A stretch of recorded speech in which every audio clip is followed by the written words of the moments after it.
Hare Krishna, dear devotees. Welcome for the Bhakti Shastri class on this Saturday. We'll quickly start for Mangala. Thank you so much for joining. Om Ajnanatimidandasya Gyananjanashalakaya Chakshurum Militam Yena Tasmai Shri Guruve Namaha Shri Chaitanya Manobhishtam Stapitam Yena Bhutale Swayam Rupa Kadamayam Dadati Swapadantikam Namam Vishnupadaya Krishna Prishtaya Bhutale Srimate Bhaktivedanta Swaminiti Namine Namaste Saraswate Deve Gauravani Pracharine Nirvishesha Shunyavadi Paschatadesh He Krishna Karuna Sindhu Dina Bandhu Jagatpate Gopesha Gopika Kanta Radha Kanta Namostute Tapta Kanchana Gaurangi Radhe Vrindavaneshwari Vrishabhanu Sute Devi Pranamami Hari Priye वाञ्छाकल्पतरुभ्यश्च कृपा सिन्धुभ्य एव च पतितानं पावनेभ्यो वैष्णवेभ्यो नमो नमः श्रीकृष्ण चैतन्य प्रभु नित्यानंद श्री अद्वैत गदाधर शिवासारि गौर भक्तवृंद हरे Krishna Krishna Krishna Hare Hare Hare Ram Ram Ram Hare Hare. Hare Krishna dear devotees. So welcome for the Bhakti Shastri class on this particular Saturday. We were on the 9th chapter, the most confidential knowledge, where in the 9th chapter we saw and how Krishna is glorifying the knowledge and he will be revealing many things about himself. He'll be revealing about knowledge of bhakti, realization of himself, and how to be non-envious. He also explained the 8 characteristics of uh, pure bhakti also.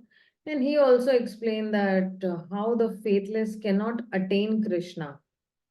And from the 4th shloka onwards, he started um, giving this knowledge about his Aishwarya Gyan, okay, and his relationship with the this material world.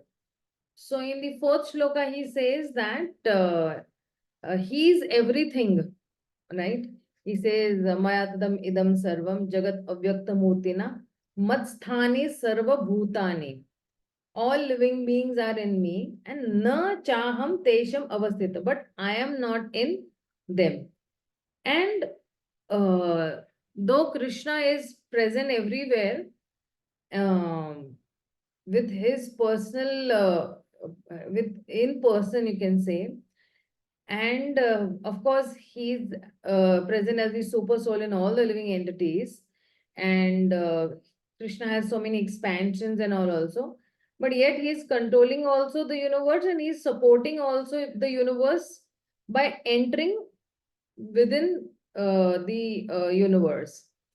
So Krishna now in the 5th shloka he says that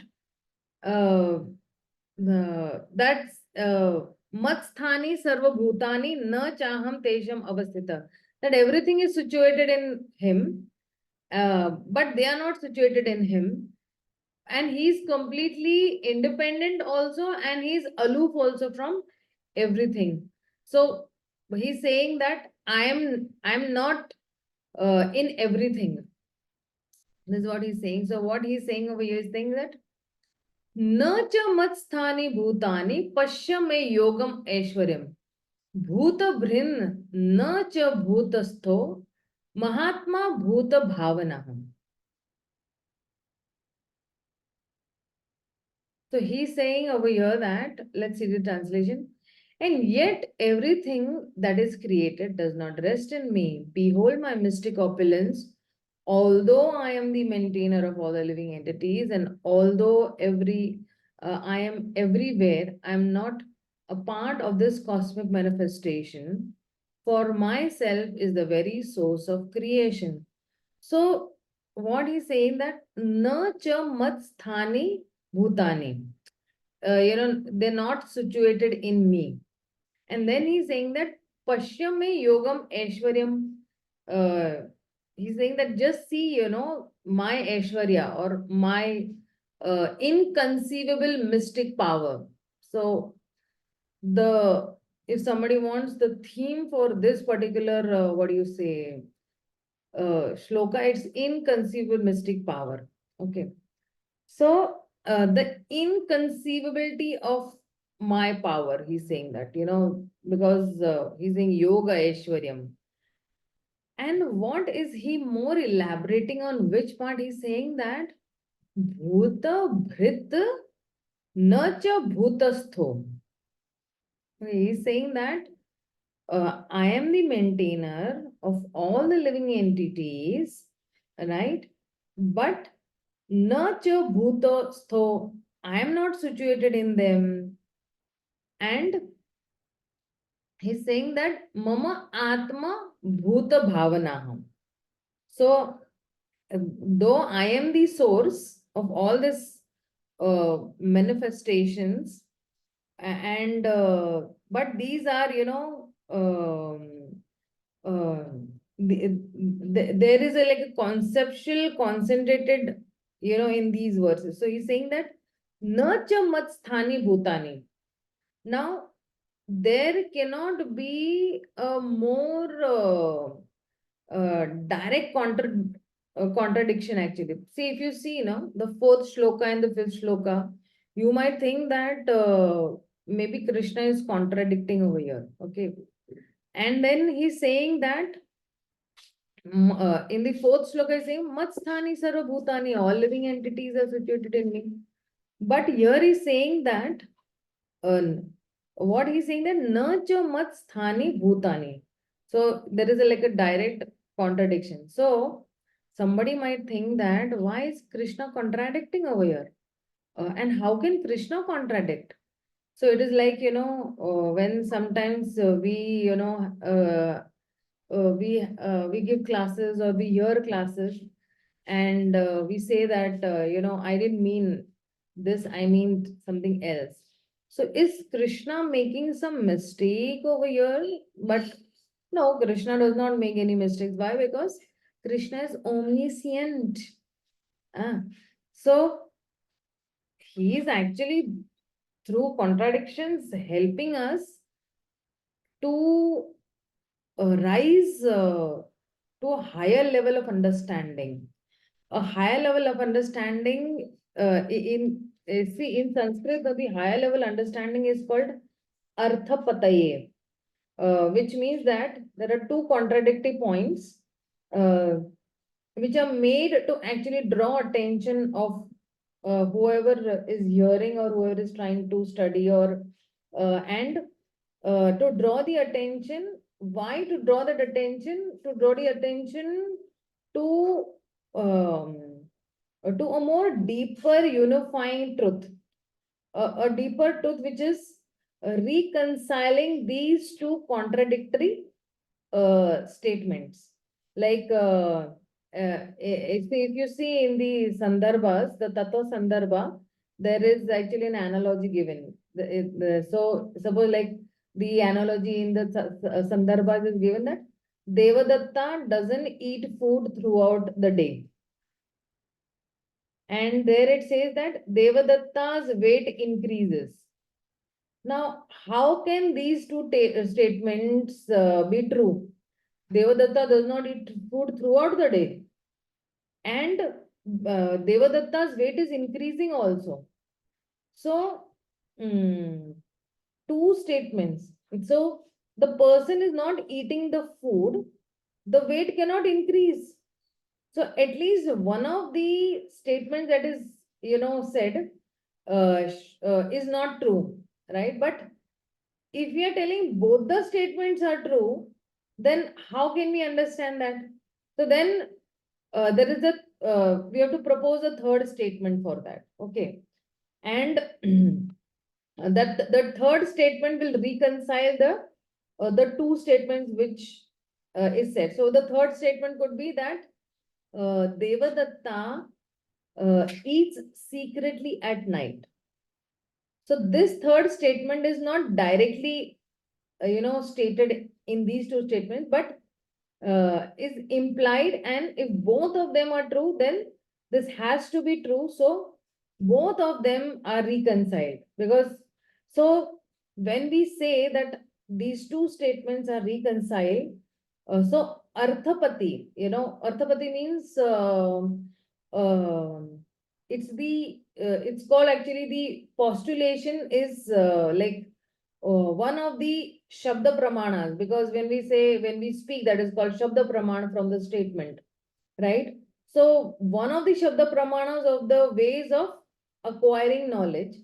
So Arthapatis are used in scriptures to reveal the harmony in apparently contradictory statements, and then how it is done, like by postulation of a third statement that they include, in the Bhagavatam it says that Gajendra's pastime, which says that Krishna does not have a form, Krishna is arupa, and then he says that Krishna is ururupa. In Gajendra's prayer, he says that arupa, ururupya, kama ascharya karmana. So arupa is, not form, and ururupa means it has many forms. So how these statements will be reconciled? So reconciliation is by the point that Krishna does not have a material form, but Krishna has a spiritual form. So Arupya is, the Lord does not have a material form, but he has a spiritual form. And similarly, we can, reconcile different statements when they seem to be very superficially contradictory. But these statements, if we try to understand them at a literal level, not that we have to go to a very metaphorical level or something like that, but we have to, we have to see that, uh, uh, we have to see that if it is hung up within them, so this must be wrong. Both of them cannot be correct. So these are like, the, you can say when somebody is eating a banana. Okay. So like, banana peels. So when we walk on a banana peel, we will slip over and we will fall. But if we are not guided by our spiritual master, or we are not guided by Guru, Sadhu, and Shastra, and try to study these scriptures, then the scriptures, we often find many philosophical banana peels. Means what? That these are conceptions, when we try to walk on them, we might, intellectually, conceptually, we might slip and we might fall. And if we don't want to happen, we have to be very careful. What we have to do is, we have to understand that this has to be, this philosophy or this knowledge has to be understood only through Guru, Sadhu, and Shastra. So that is why Arthapataye may be, required. So even in the purport where Prabhupada is giving, reconciliation, he is explaining that burdens do not burden the Lord. Matstani sarvabhutani. All the living entities are situated in me. So some people think that if all the living entities are situated in the Lord, then the Lord will be like, a burden. So Prabhupada is saying that, about that analogy in the purport, if you'll have read, that, that Atlas is carrying that globe, and, which is coming from this Greek Roman conception as such, like. So, this Atlas is burdened by carrying, for a very long time. And that same concept, they are relating it to Krishna, because, see, Krishna is not burdened. Nacha matstani bhutani. That is what he's saying, right? So he's transcendental, and by his energy, everything is happening. So where he's saying that Swabhaviki, it's very natural. Jayan Balak creature. So very naturally it is happening. He doesn't have to, slog, or he doesn't have to endeavor. Krishna doesn't have to strive or struggle, or he doesn't have to, sweat out also, like as such. So he's because that is Krishna's one more name is he's Satya Sankalpa. Ithanu Rupena Itiste. In Brahma Samhita, it said that according to his Ichha Cheshta, okay, according to his Ichha or desire, the material energy, are endowed, and things are done. So nurture matsthani bhutani, where it's now it is saying that Krishna is not burdened by the burden of material existence. It is happening it is happening by his energies. And then he's saying that Pashyam me yogam aishwaryam. So sometimes when we make contradictory statements, we even try to cover up. But here Krishna is, celebrating. He's saying that Pashyame Yogam Aishwarya, just see my opulence, Yoga Aishwaryam. And normally we talk when we say, yoga, we think that, okay, in terms of the connection, the process that we follow, or the Bhakti Yoga, or Gyan Yoga, or Karma Yoga. So these all are activities that we do, in Bhakti. So Karma Gyan are by which we are able to do yoga with the Lord. Yoga means connection with the Lord. But here Krishna is talking about yoga from his side, connection from his side. So what is he referring to? Pashya me yogam aishwaryam. So actually Krishna is also revealing himself so that we become connected to him.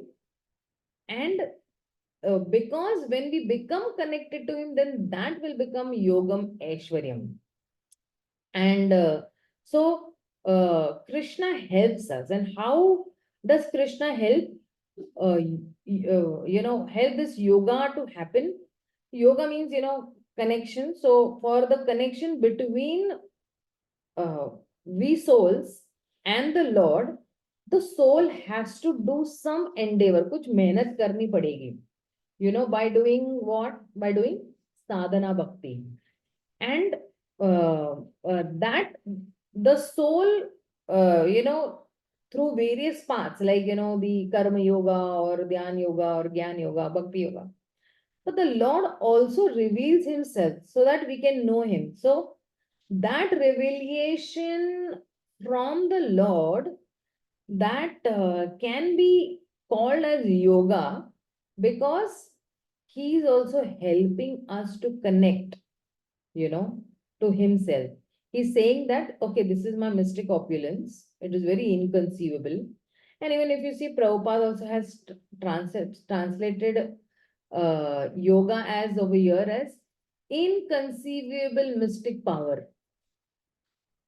Okay, so mystic, you can say, so mystic is not in terms of not clear.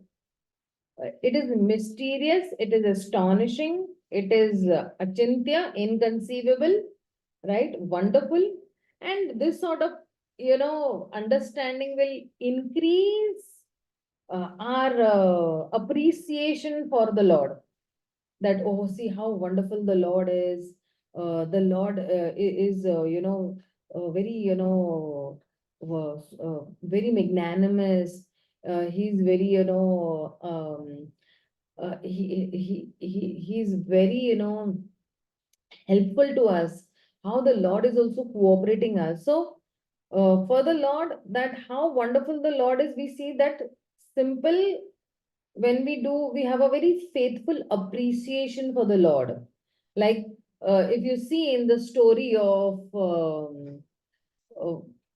that cobbler and Narad Muni, okay, that huge banyan tree, is coming from a very small, tiny, seed. And the Lord can put such a big tree in a tiny seed, then why can't, the Lord pass, the elephant through the needle's hole? So in this way, he's saying that Pashyame Yogam Aishwari is explained. So when we see that, Krishna's capacity is very extraordinary, it is increasing our appreciation for the Lord. And sometimes, when the people hear the pastimes of Krishna, especially, some very miraculous pastime, like, lifting the Govardhan, which is, contradicting even the laws of nature. How is it possible, then what happens is there are classes of people who think that Krishna existed and Krishna spoke the Bhagavad Gita and he is very wise person. But all these pastimes performed by Krishna, in which exaggeration are, there they are added later. So they say that the original Krishna was very wise, an intelligent person. He was a very great diplomat also, but he was over glorified, and afterwards all these supernatural ideas were added. So they wanted to remove that supernatural aspect of Krishna from him, and they wanted to make another human being.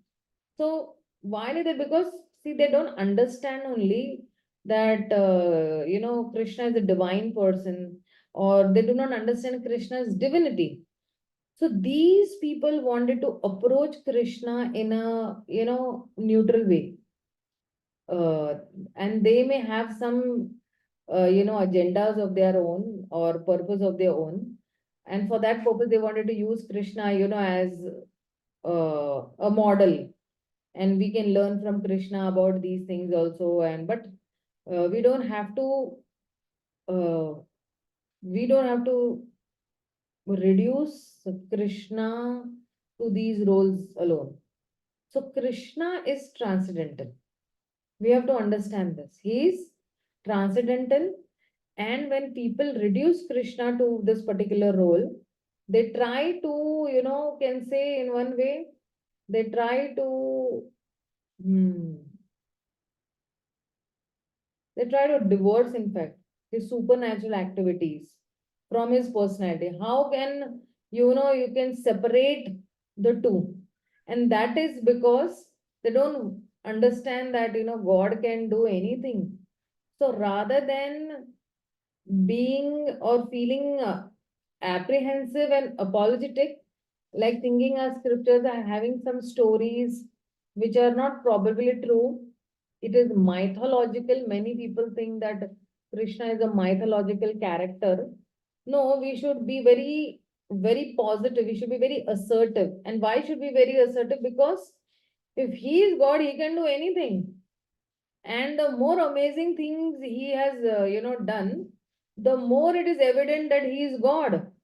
And this increases our appreciation, devotion, faith that yes, what he is saying is correct. If he is saying yoga aishwaryam, his activities are inconceivable mystic power, or he is inconceivable, then yes, this is Krishna's mystical potency, that he is celebrating this particular contradiction that is being given over here. So that is why he is saying that Bhuta Brita na cha Bhutasto. Bhuta Brin means what? Bhuta Brin means I am the maintainer of all the living entities. It is very clearly given over here in the meaning. Okay. And na cha Bhutasto, but I am not situated in them. So, what is this contradiction over here is that he's saying that if somebody is maintainer of something, that person is caught up in that thing. Like if you see, the father or the head of the family is, having consciousness in the family and he's attached to the family. But over here, Krishna is saying that no, I am not like that. Bhutabrin, nacha bhutasto. I am not attached. I am not entangled also in this. And Mama Atma Bhuta Bhavana. And he's saying that See, I am only the source of all the living beings, and I am only the source of all this existence, but I am transcendental. So he's saying that he does not get attached. Although he's maintaining all the living beings, he's not attached. Like, for example, a father gets very much attached because what he's doing is he's maintaining all these children and he's maintaining his wife. So very natural it is that he gets attached. But over here, Krishna, who is the Param Father, he's not getting attached. So Krishna has made this beautiful creation, but he's interested into us if we want to mesh it up. Krishna allows us to do. And of course, if we mess it up, we will have to suffer the bad karma. But Krishna is allowing us to do that bad karma also. Like, for example, if somebody has made a painting, okay, and he does not want others to come and mesh it up. But Krishna is not like that. He creates that arrangement for the living entities to live also the best possible ways in this material existence. And if the living beings or we want to mesh it up, then he allows us to do also. He gives, see, basically he is giving us that free will. He's not choking us up. And that is why he's saying that he is not attached. Bhuta Bhrita na cha bhutasto. He is not even attached. So, and then he's saying that uh, mama atma bhuta bhavana. So, mama atma means Krishna is saying that mama atma means my soul, his own soul. Okay. So, why is Krishna using mama atma, my soul?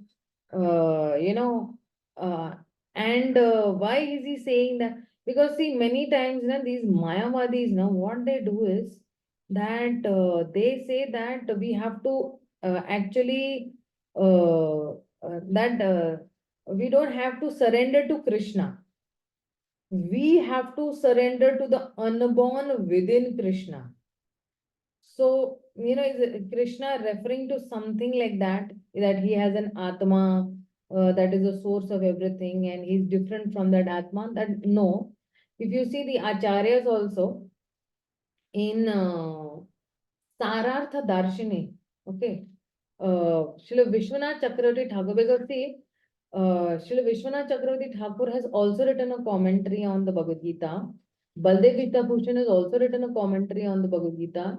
Srila Sridhar Swami Maharaj has also written a commentary on the Bhagavad Gita. So, in Srila Vishwanath Chakravarti Thakur's explanation, it is in that commentary saying that just like, in the scriptures, it is sometimes used as Rahu's head, appeared, you know, during that Samudra Manthan. So Rahu's head appeared over there. Actually, we may use the word Rahu's head also, but Rahu is nothing but the head. So when can we use the word Rahu's head? Because normally the person who has a head is having the body also, but because Rahu's head is not different from Rahu, because Rahu is nothing but the head. So similarly, Mama Atma, it is used in the sense that actually Shri Krishna is the Atma. The word Atma, when we say is, it's a literal sense, okay? And sometimes it is in a figurative sense also, not literal sense. But when we put our heart and soul in doing some seva, it is not that, you have to take your soul out of the body, and put it in the service. No, you can't take it in the literal sense. But what it is meaning is that, we put our spirit, you put the essence. So Krishna is telling that, he's saying that my essential being, which is nothing but me only. And if there was some Atma which is higher than Krishna, then Krishna could have said by now that there is somebody higher than me. And Krishna said the opposite, but repeatedly. He's saying that Matta Parataram Nanyad, even in the 7th chapter, he's saying that. Kinchit Asti Dhananjaya. So there is no truth higher than me. Right? So, matta parataram na anyat. There is nobody else, and that is why even in the 10th chapter also you'll be repeating the same thing.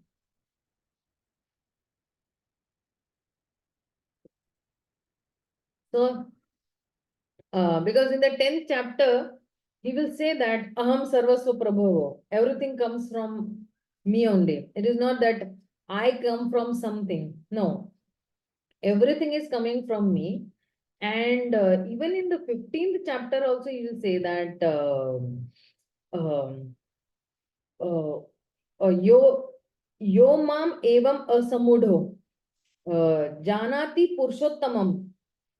Okay, so one who is understanding me as Purushottam. And then he is, because see, in that particular sloka, he is saying that Yomam evam asamudho janati Purushottama sa sarva vid bhajanti mam and sarva bhavena bharatam. So, when he is saying that anybody who understands me as Purushottam and that he's Sarvavid means Sarvavid. Sarva means he knows everything. And when he knows everything, then what will he do? Then Bhajanti Mama. That person will worship me. Sarva Bhavena, Bharata. The wholeheartedly, with all his emotions, Sarva Bhavena, all with all his beautiful emotions in the heart, that person will worship me. So, when he's saying that Sarva Vid, that person knows everything. It is not that somebody thinks that, there is something higher than, the Supreme Lord. No, there is nothing higher than the Purushottama. He is Sarvavid.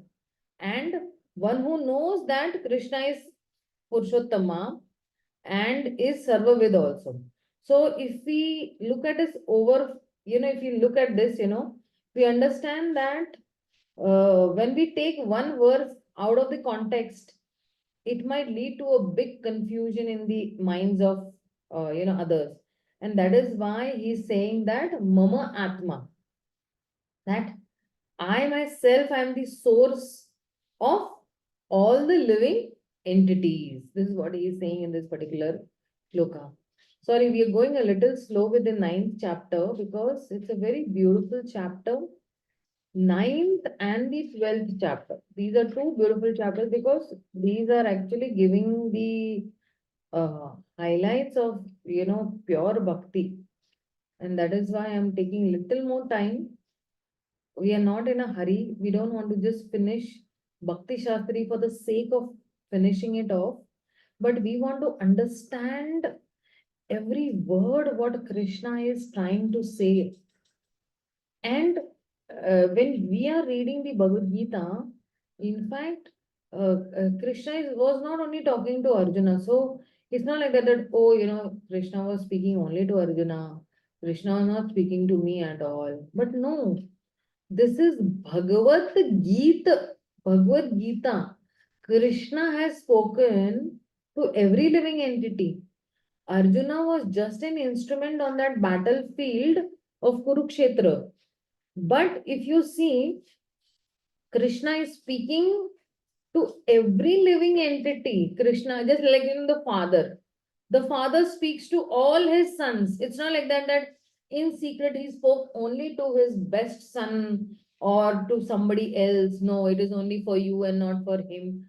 No, Krishna is very impartial God. He's not partial. He's saying it is for everybody. And then he has entrusted the distribution of this knowledge to his best sons, his best pure devotees. And the devotees go out and spread this particular knowledge. So we should not think that, oh, when I am reading Bhagavad Gita, Krishna is not, reciprocating only with me. But the reciprocation depends on ye yatha ma prapadyante. To the degree I am, putting my heart and soul and emotions while reading the Bhagavad Gita, to that degree, Krishna will go on revealing himself to me through his words. So these words Every word in the Bhagavad Gita is a golden word.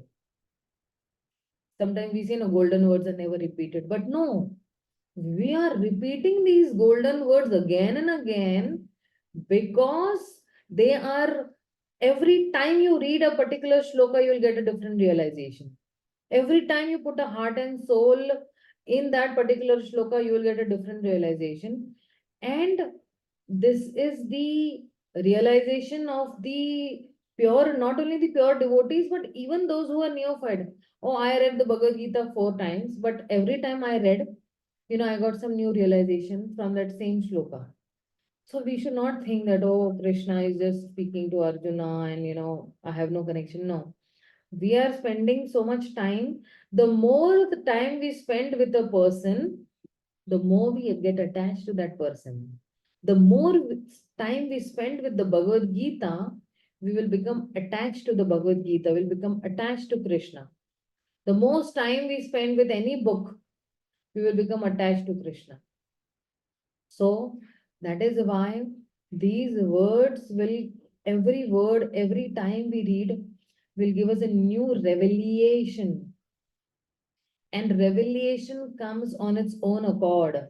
You cannot force Krishna that, oh, Krishna, I read Bhagavad Gita 100 times, but I have no realization. But those 100 times, how did that person read the Bhagavad Gita? That matters a lot. Did he read just for the heck of it? Did he read for that some knowledge? Okay, let me get some knowledge and I can give it to others also. No. Or did he read with the consciousness that, okay, let me please Krishna. How can I please Krishna? Krishna has given that in the Bhagavad Gita. So let me read the Bhagavad Gita so that I can please Krishna's senses.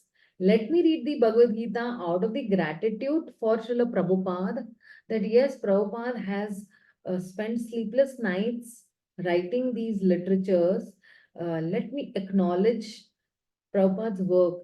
Let me express my gratitude to Prabhupada by reading the purports of the Bhagavad Gita or the Srimad Bhagavatam. So, of course, yesterday I was actually attending a gratitude, series of His Grace Braj Bihari Prabhu from Bombay. Okay, and I am his diehard fan actually. Most of my matter, whatever I get from his classes, his lectures. I make notes, and I follow him very religiously. I've been following him from almost, you can say, 2007. Okay, so he was mentioning about journaling. And of course, he has taken these seminars many times, and even I have this habit of writing down at night, at least for 2 to 3 minutes, I write down something.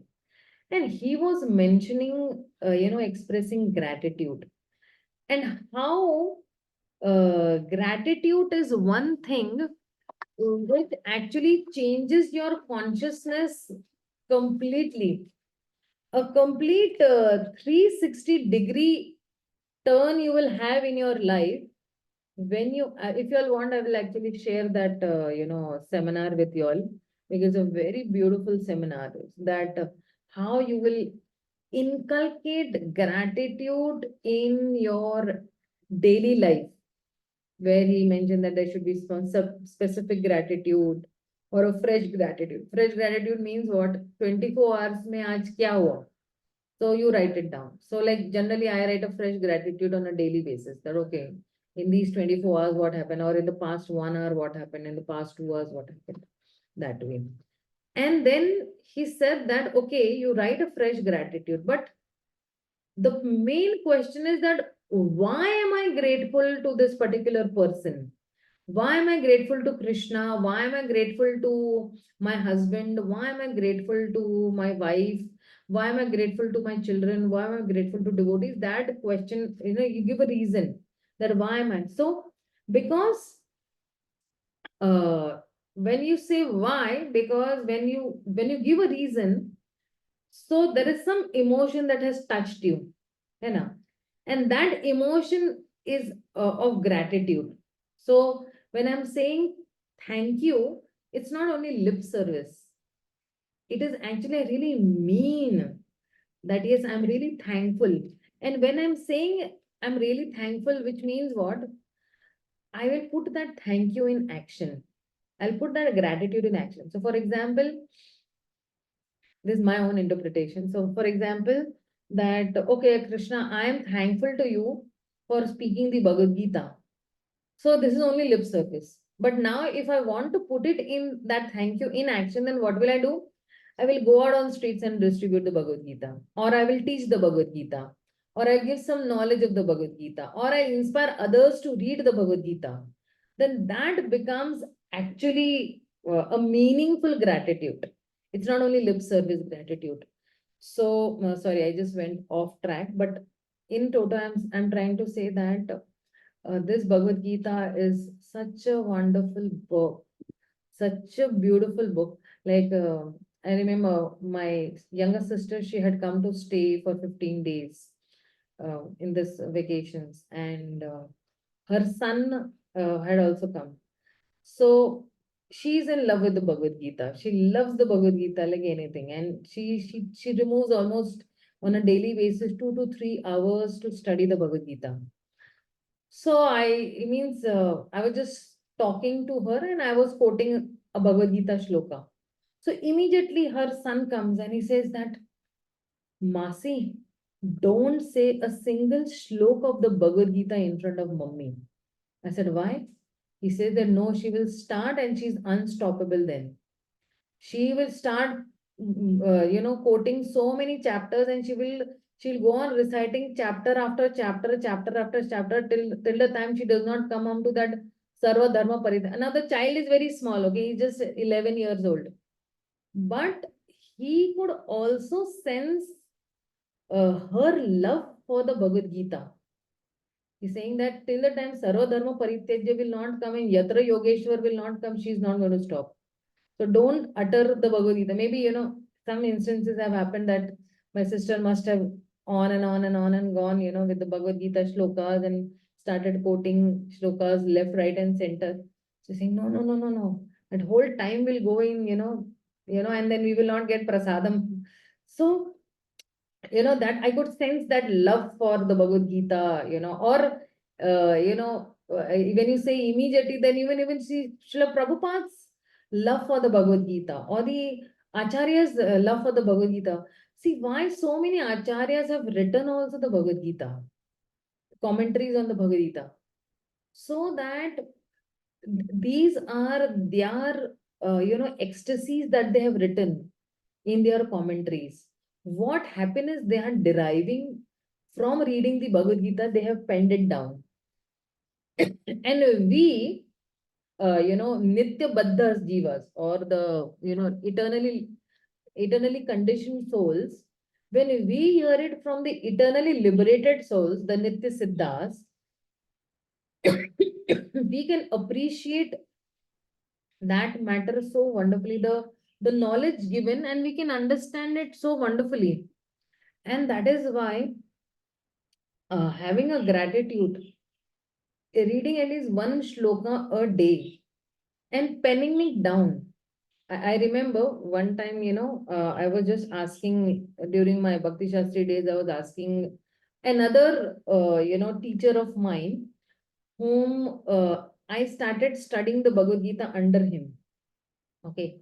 So he also happened to be in Vrindavan during those days.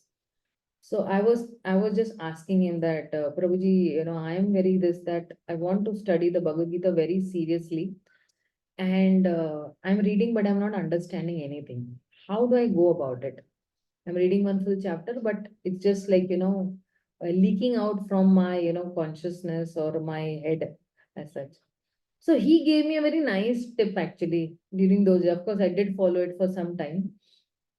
And he told me that when you pick up one shloka a day, every day you just pick up, you go one shloka by shloka. Okay. So he gave me that, okay, you read one shloka, you read the Sanskrit text also, you read the translation also, and you read the purport also. Now, what is Prabhupada trying to tell you from that purport? You pen it down. in your own words. What have you understood? You pen it down you write it down in your own words. And then what did you understand from that Sanskrit text? You write it down. So now you know that, okay, what Prabhupada has written, your understanding about Krishna is also saying you've understood it with the translations. The word-to-word translations also you read. Okay, and that's how you will know that how the Lord is also speaking to you through Prabhupada. And sometimes directly what the Lord is trying to say, we don't understand. But it is through Prabhupada we try to understand what the Lord is trying to say. And in this way, every time you write down, so for example, you finish 700 shlokas, you start from shloka number 1 again. And every day you do it. It's like a 5-minute activity or maybe a 15-minute activity. And you will see that you will get newer and newer realizations from the Bhagavad Gita. Every time that shlok will be speaking something else, because every time when you are trying to build a relationship with somebody, that person will give you surprises, and that's how you develop your relationship with the Gita, with the Supreme Lord, and you are developing your relation with Srila Prabhupada also. So this thing actually touched my heart a lot at that point of time, and it was so very so very that beautiful realizations were there. Of course, that now I don't recollect those realizations at all. But yes, those that helped me develop my faith for the Bhagavad Gita more as such. Okay, let's go to this particular shloka. That is the sixth shloka.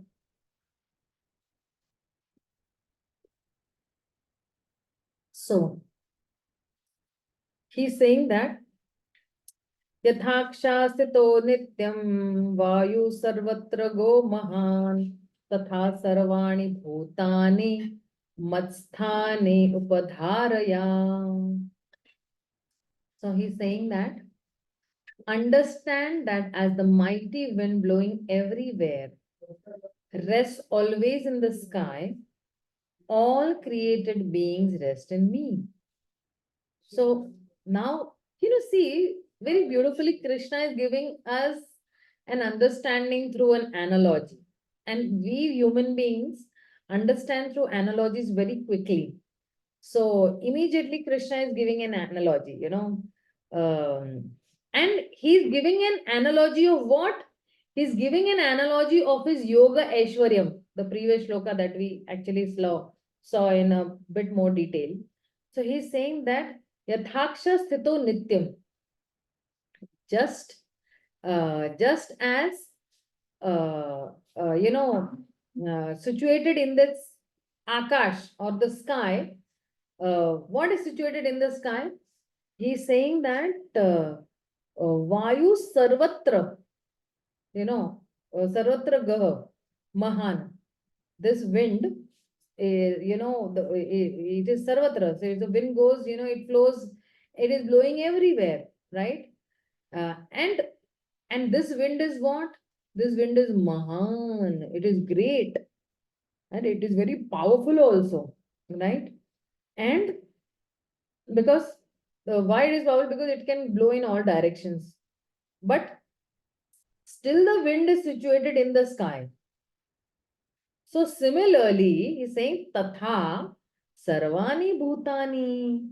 So similarly, all living beings, Matsthani Upadharaya, they are situated in me, So, what is he trying to say in this is that it is referring to this restriction not on the movement, but you can say the overall area, you can say the perimeter of that movement. So when we walk, when we talk about the word sky, then we are saying that the synonyms would be like sky will be akash and kham, and these are translated in different ways.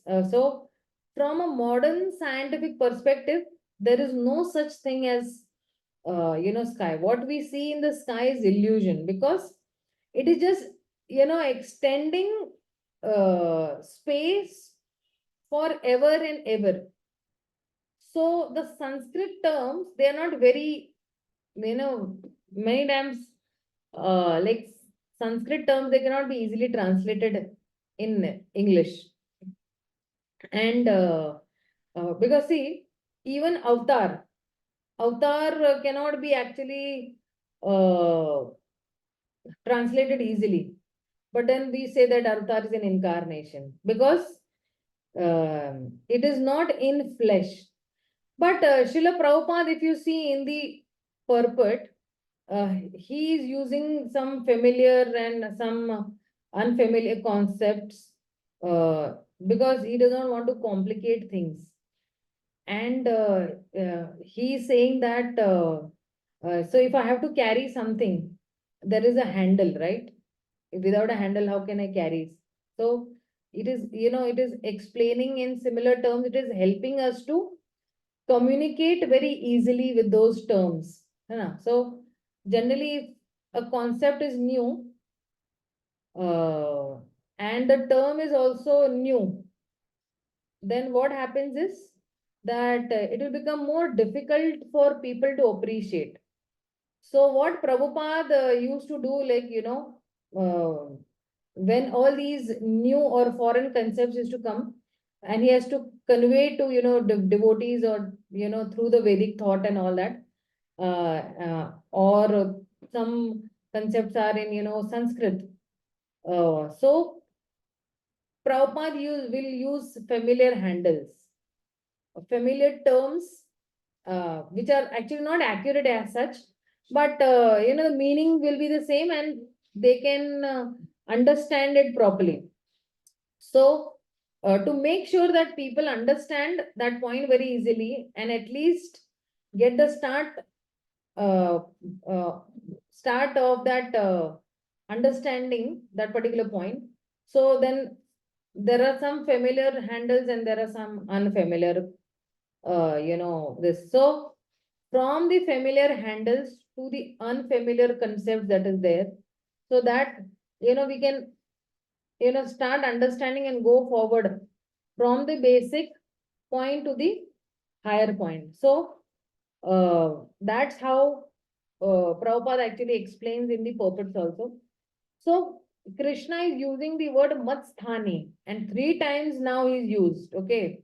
So in the ninth chapter, in the fourth sloka, in the fifth sloka also he is using. Now again in the sixth also he is using. So Krishna is using 3 times over here matsthani. So what is he trying to say? That this contradiction that is there in the fourth sloka and fifth sloka is showing some higher understanding.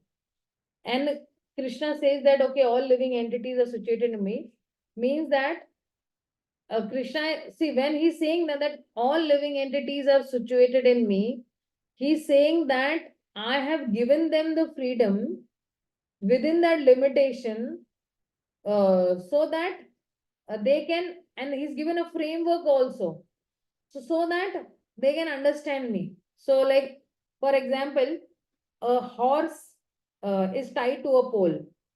So within that radius of that pole only, the horse has that freedom. It can move to the left, right, or backward, or wherever he wants to go. But in that particular race, so he's having limited freedom. But beyond that particular radius, he cannot go because he's tied up. So likewise, also the living entity has got unlimited freedom within that limited framework. Just as the air can move in all directions, but if the air is put into a container, it is contained within the sky.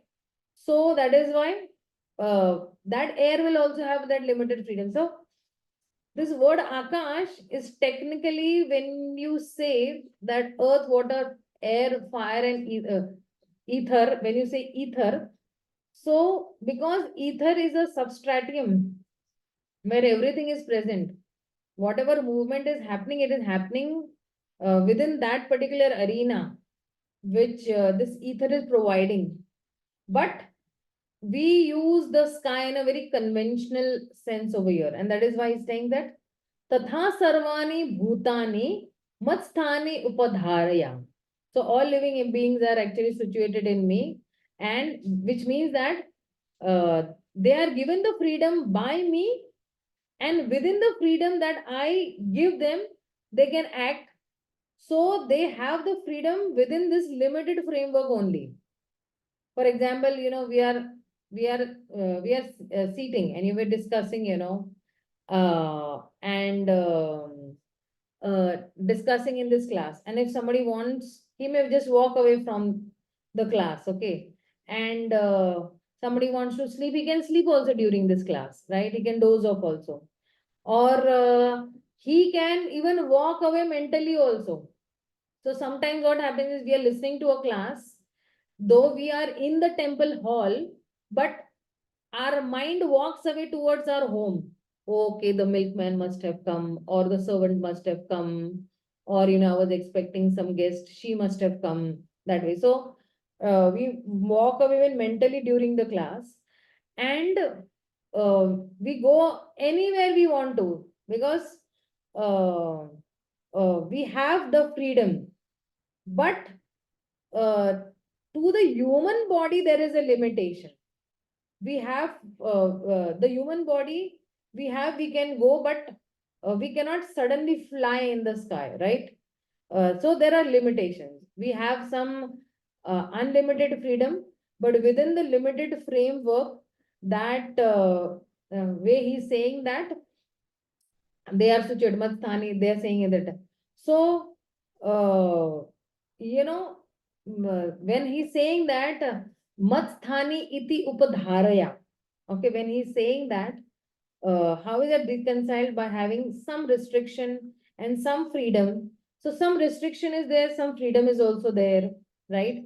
And while Krishna, he's doing this, he does this based on his magnanimity or his compassion. Normally, when a small child is there, and when this parent is maintaining a child, the parent is attached to the child. But Krishna does not get attached. What Krishna is having is, because he's having his inconceivable mystic power, yoga, Aishwaryam, and and his mystical potency. So, if this is a mystical potency, then what is mystical about this, that okay, he's not attached?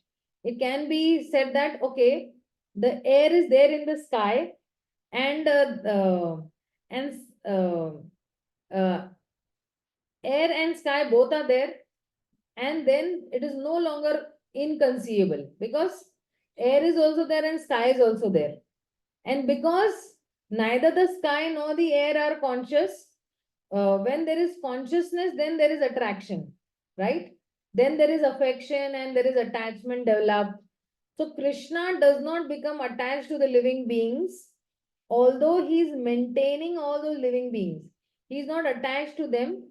That capacity to maintain without being attached, that is the inconceivability of Krishna's relation to this material world.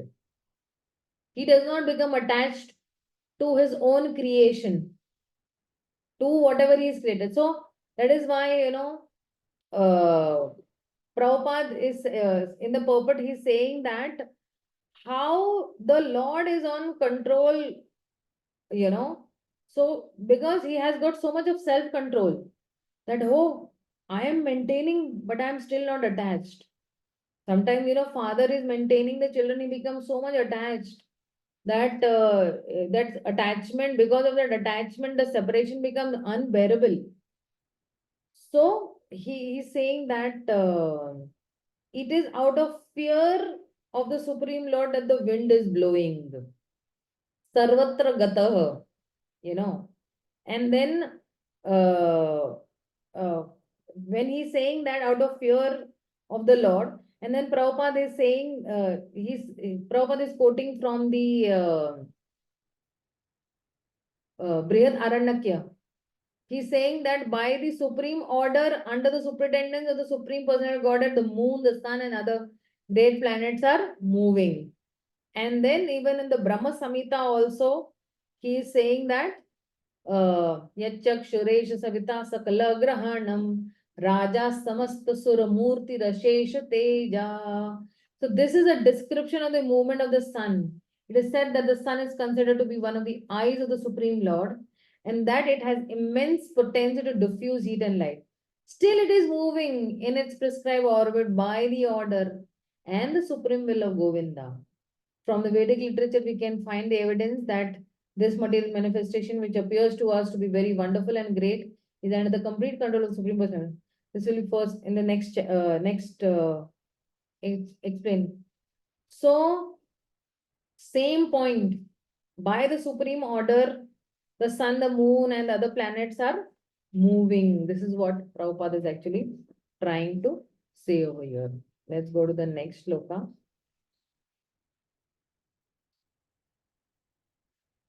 So now in the next shloka, what he's going to say is, because see, he gave an example of the wind over here, okay, in the sixth shloka. Now from the seventh and the eighth shloka will say that how he creates and how he actually annihilates, how the creation and destruction of this material world is happening by the energies of Krishna. So he's saying that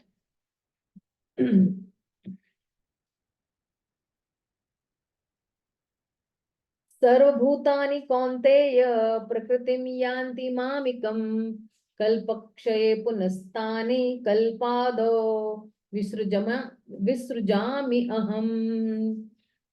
So after describing this matsthani upadharaya with the normal maintenance that is there, now there are different phases also in this material existence. Oh, let me read the translation first. And then we'll move. O son of Kunti, at the end of the millennium, all material manifestations enter into my nature. At the beginning of another millennium, by my potency, I create them again. So, there are different phases in this material existence. You have maintenance, you have creation, you have destruction. So now, after describing that how he maintains all the living entities within this material, nature or material world, now Krishna will talk about creation and destruction. So he's saying that, okay, this is what is my creation and what is my destruction. So the seventh chapter, the seventh shloka is speaking about creation and destruction. So he's saying that Sarva Bhutani Kaunteya, all living, entities, Prakritim Yanti Mamikam, Prakritim Yanti, they enter into my nature. And then he's saying that Kalpakshaye, Kshay means the end of the millennium. Kalpa means millennium. At the end of that particular millennium, what is happening? Punatani kalpadau. Anna, Punatani kalpadum visrjama. Again, what I'm doing is, at the beginning of the kalpa, I create them again. And see, even in the 8th chapter, if you see, that same point has been, that cyclic nature of this material existence, where, how he ends, how the end of the creation is happening, and how everything is destroyed, and at the start of the creation, everything is created. And, yeah, if you see the 8th chapter, give me 1 minute, okay? Because I need that shloka.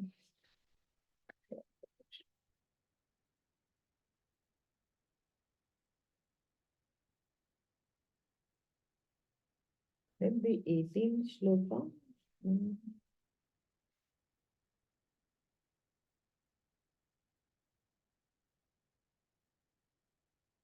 No, let me 19th shloka. 19th. He's saying that Bhutagramah sa evyam bhutva pralaye रात्रि आगमे है अवशः पार्थ प्रभवति अहर agame. So he is saying that again and again, when the Brahma's day arrives, all the living entities come into being. And with the arrival of Brahma's night, they are helplessly annihilated. So it is describing the whole material existence. So he's saying that praliyate, it is annihilated. Ratri agame, when Brahmaji's night is arriving, everything is destroyed, and it is created at the start of the day. So like, that praliyati and prabhavati, it's being talked about. Now he's saying that what is the difference in comparison with this, seventh shloka here. Why is he saying kalpakshaye? He's talking the same point. At the end of the kalpa, there will be destruction that is talked about. And at the beginning of the kalpa, there will be creation, So that important point over here is mamikam. Okay. And aham. Okay. So he's saying that everything is drawn into me and everything is created by me. So the difference is that, see, in the 8th chapter, that thought was, because it is a difference of the thoughts only in the 8th chapter and the 9th chapter. Because in the 8th chapter, that primary thought was not explaining who is in control of the material nature. The point there was that how the material nature is temporary and one needs to transcend the material nature. So the focus is Brahmaji, has a very long life, and still his abode is destructible. So we should also go to the indestructible abode, from Brahmaji's abode to the Golok abode. And Krishna says that, okay, there is my abode, which is indestructible. And every living entity should aspire to go to that indestructible abode, because even Brahmaji's abode is destructible. So 8th chapter's focus was not on understanding Krishna's role in the material nature. The focus was going beyond the material nature to the spiritual world. And it was not mentioned over there that under whose will this creation and destruction is happening. But here the focus is his glory, that it is eternal. The spiritual world is very majestic, but along with that also, he is in charge of this material world. If he is in charge of the spiritual world, he is in charge of the material world also. And there is a development of this thought that, okay, this huge creation and destruction is happening by the will of the Lord. Both for all the living beings also, right? Okay, in this material world. So Prabhupada is using this, has used this verse to defeat that theory of evolution, which is talking about, the gradual development of species. If you see, somebody will say that man has evolved from the monkeys. This is what our ancestors were, monkeys. Like, so here Krishna is saying that no, sarva bhutani kaunteya, I create all living beings. And that is why the important point over here is Krishna is saying that the material nature is under his control. It is not under anybody else's control. It is under his control only. Okay, let's look at the 8th shloka. Because see, now he will, in the 8th shloka, he will say that everything is happening according to his will, right? So 9.8. So then he's saying that Prakritim swa bhashtabhya visrujame puna puna bhutagramam imam krishtam avasham prakriter vasat. So he's saying that the whole cosmic order is under me. Under my will, it is automatically manifested again and again, and under my will, it is annihilated at the end. So see what he's saying, that because Krishna will continue this theme, how this material nature is working under his control only. The theme is continued, but how it is working, because uh, uh, although he wants to say that, it is working under his control only, and he wants to press the point of that. He's saying that Prakritim Swam Swam Avastabhya. So actually, what is happening? Everything is entering into Krishna. What enters into Krishna is saying that all the living entities and all the material substances, they enter into whose body? They are entering into Mahavishnu's body. And then he's saying that Visrijami Puna Punaha. I create it again and again. And then he's saying Bhuta Gramam Imam Krishtam. So this Bhuta Gramam, these all this material existence that is there, all the living entities and all cosmic, existence and everything about that, cosmic existence, everything about it I'm speaking about. Krishna is saying that, and he's saying that uh, uh, Avasam Prakrute Vasata means what? Helplessly. There is no Vasaha. There is no, control from, we are not in control. It is Krishna who is in control. And when the cosmic devastation will happen, all of us will be destroyed, and that is actually avasam, automatically. So this is the power of nature. And then, of course, after two verses also, he will speak about what is the power of the nature that is under him, and how he is controlling, how everything is under the control of Krishna. But here he's talking about Prakriter Vasata.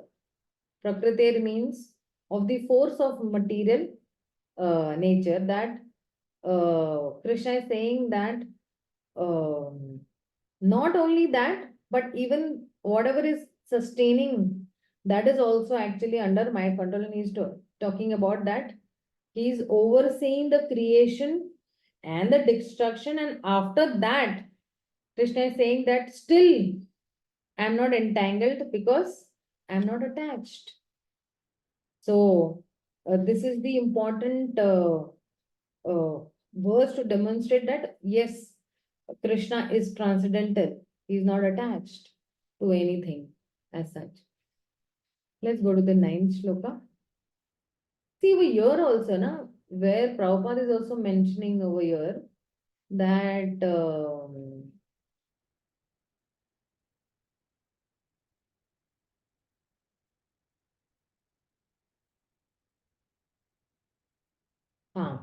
this is the inconceivable potency of the personality of Godhead, and after creating species, he has no connection with them. He is not attached. The creation takes place to accommodate the inclinations of various entities, and so the Lord does not become involved with it. He does not become involved. Okay, so the 9th shloka. So in the 9th shloka, he says that न च मां तानि कर्माणि निबध्नन्ति Dhananjay उदासीनवद् आसीनं asaktam teshu karmashu. So what is he saying is, Krishna is saying that, oh Dhananjaya, all this work cannot bind me. I am ever detached from all these material activities, seated as though neutral. So, nurture, what is it? Nurture mam tani karmani. Actually, tani karmani, all these, karmas, which is all these actions which is done, okay, ni badanti, it does not bind me. O Dhananjaya, conqueror of riches, right? So, this does not bind me. No, is coming from like, the previous line. It is not, and it is not binding. So, why it is not binding? He's saying that Udasina vat asinam asaktam. Udasina vat asinam means I am Udasina means I am neutral. I am I am situated as if I am neutral. And then he's saying that asaktam teshu karmashu, I am not even attached. So see, asakta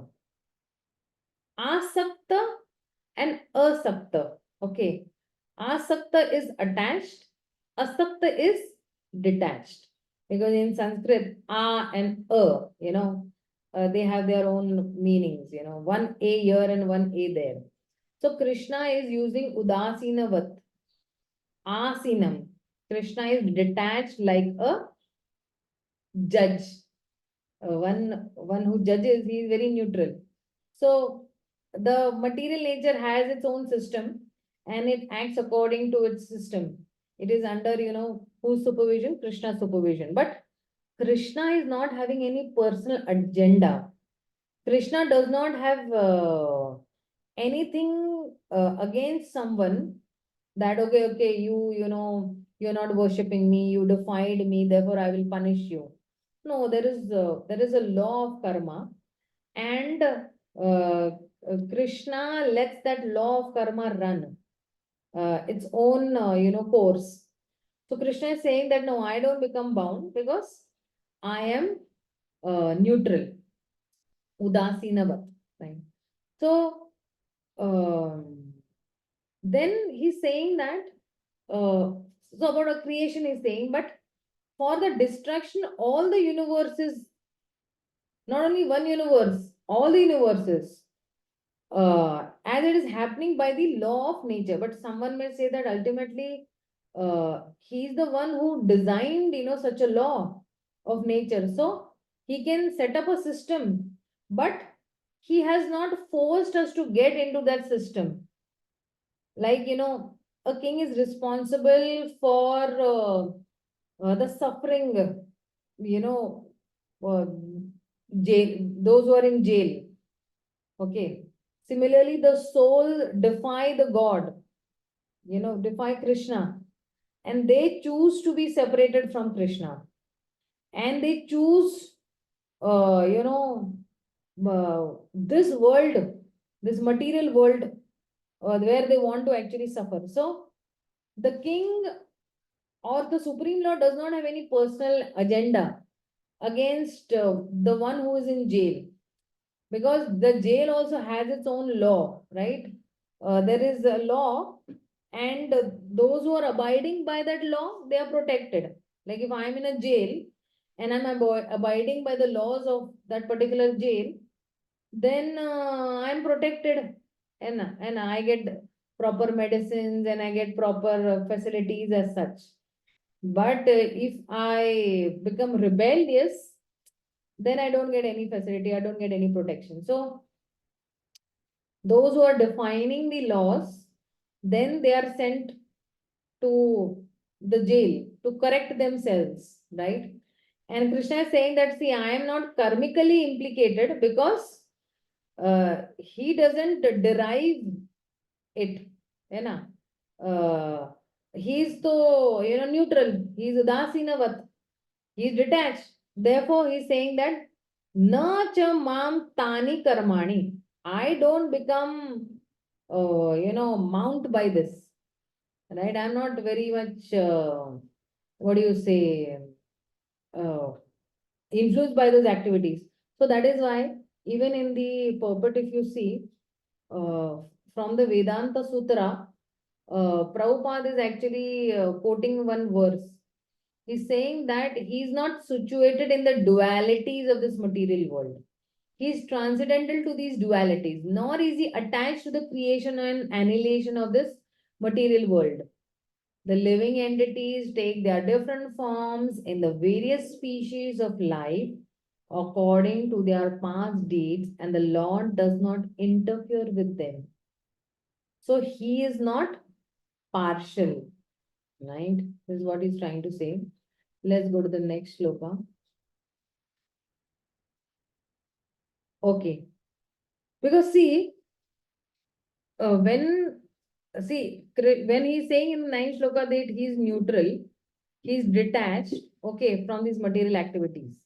So why is he saying that? Because bondage is arising only from that desire and attachment. है ना? Whatever actions you're doing, whatever results you're getting, and because all of Krishna's desire are automatically fulfilled, he does not act, and because he does not act, there is no bondage for him. So in the 10th shloka, what is he saying is that very important shloka.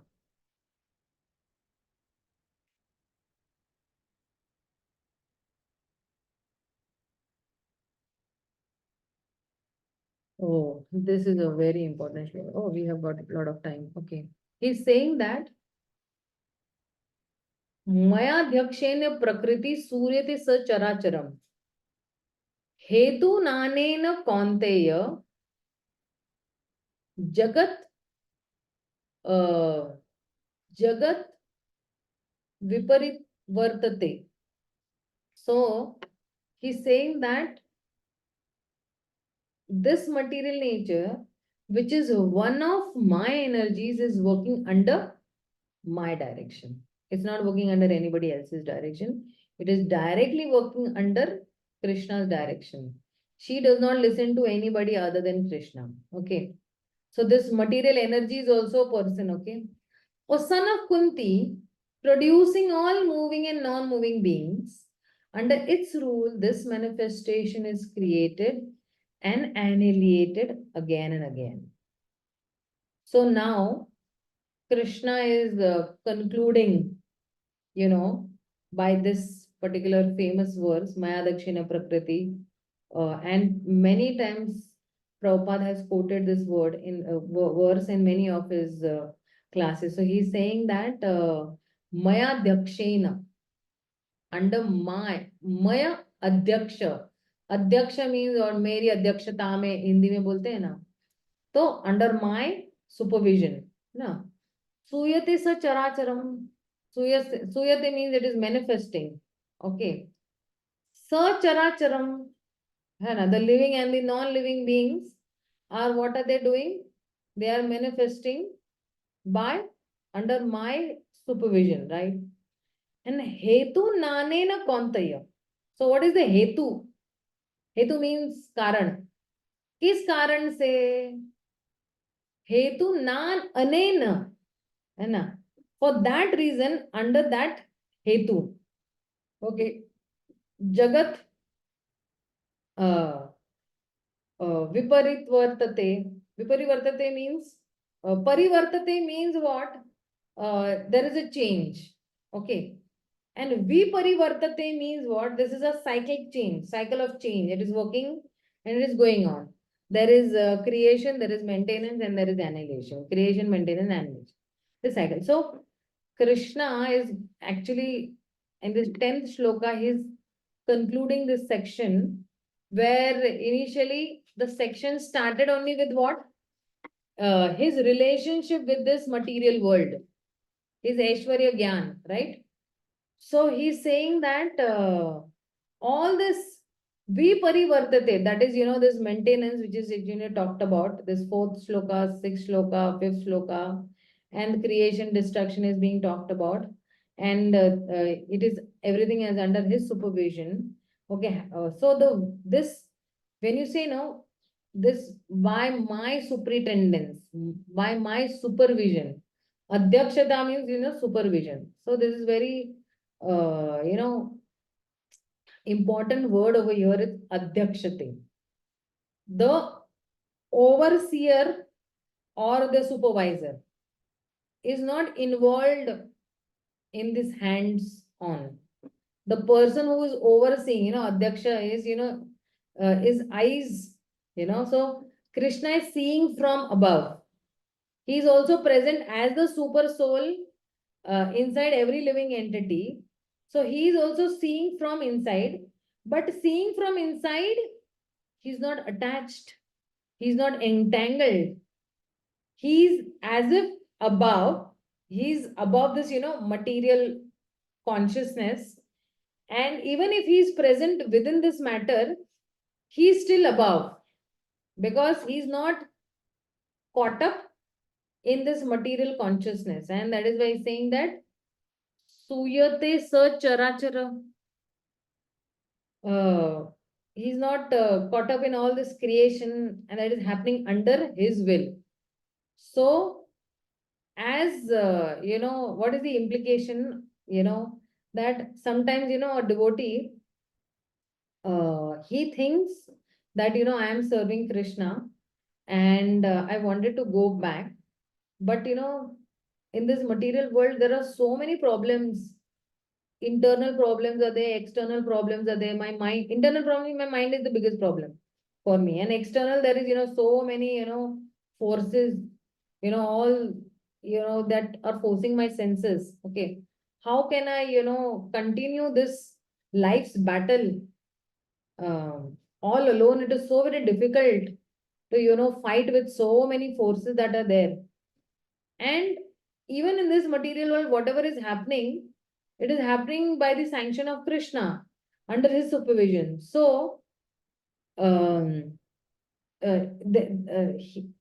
Krishna is there with us always. We will see that Krishna is personally involved for his devotees. For others, he's dispassionately, he's just overseeing, But for his devotees, he is very passionately involved. That is his glory. He is involved, he is concerned for his devotees. He is hands on, and at the same time, for everyone else, he is there. So, see, you see in the lives of so many devotees.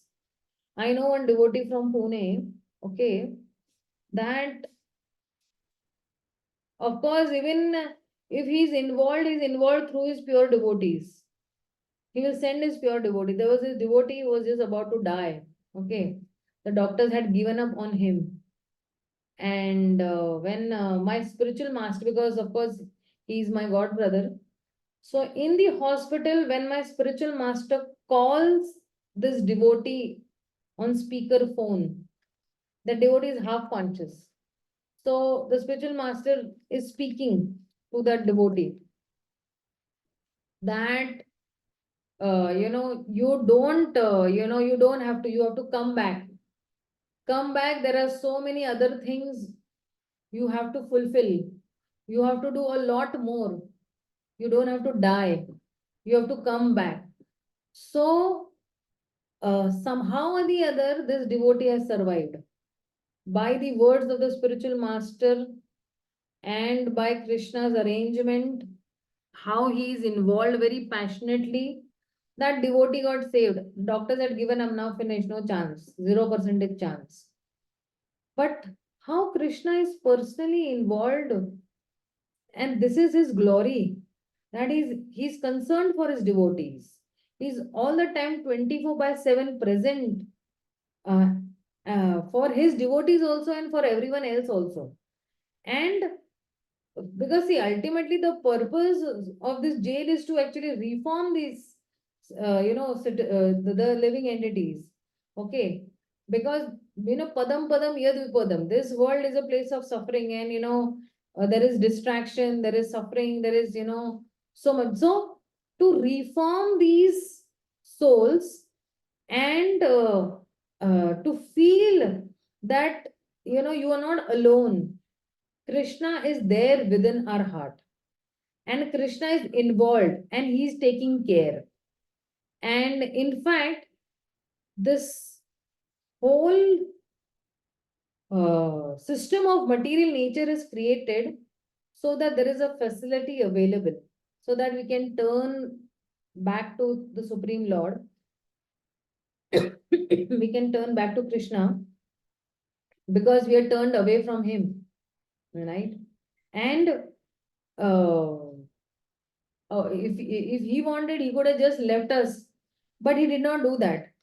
He designed a system by which we can, try out our desires for independent enjoyment. And when those desires are very much, exhausted, we can turn back to him. And therefore, Krishna is helping. He is there to help us, even if we have this uh, apparent detachment. Those who are not his devotees, they are also part of his compassion. They also don't want God to be involved in their life, and they wanted to play out of their, what do you say? They had their own fantasies of independently enjoying. So Krishna says that, okay, I will provide you enough opportunity for trying out, and when you'll be, exhausted, you'll be fed up. I'll be there waiting in your heart for you to turn to me and return back to me. And for the devotees, he's eagerly acting, constantly helping them to come back to him, especially how he shows his mercy, his grace to his devotees. You know, uh, we will see, for in the next verses, we'll see that uh, immense mercy he gives to his devotees. And that is why if you see that uh, mm, uh, over here is saying that yet the Supreme Lord is detached from all the material activities that are there. Let's go to the next shloka, the 11th one. Okay. So with that 10th shloka, Krishna is, ending that particular section that is there. Okay. Because see,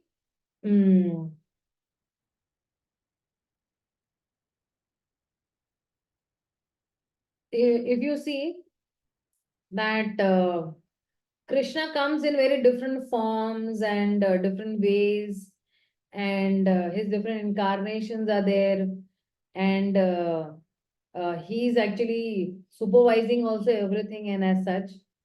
But in the next section, from the 11th shloka to the 25th shloka, Krishna is going to describe about the different types of worshippers of himself, right? So who are those worshippers and who are not those worshippers? Krishna loves comparing and contrasting. He is very good at that. And why he is good at that? Because he wants us a clearer picture that okay, positive and negative. Okay. Okay, positive, they what if they do what they get, and negative if they don't do what they get. This is what he does, a compare and contrast. So even in these following shlokas, he's going to do a compare and contrasting. And from the 11th shloka, he's going to say different types of worshippers who worship him and those who don't worship him. So he's saying that first he gives a negative connotation. He says that avajanati mam moda manusham tanum ashitam param bhavam ajanato mam bhuta maheshwaram. So he's saying over here that fools deride me when I descend in the human form. They do not know my transcendental nature as the Supreme Lord of all that being. So he's saying that. Now see, if you see this ninth chapter ka, what is how it is developing, that only in the first three shlokas is spoken about Keval Bhakti by, gaining knowledge about Krishna.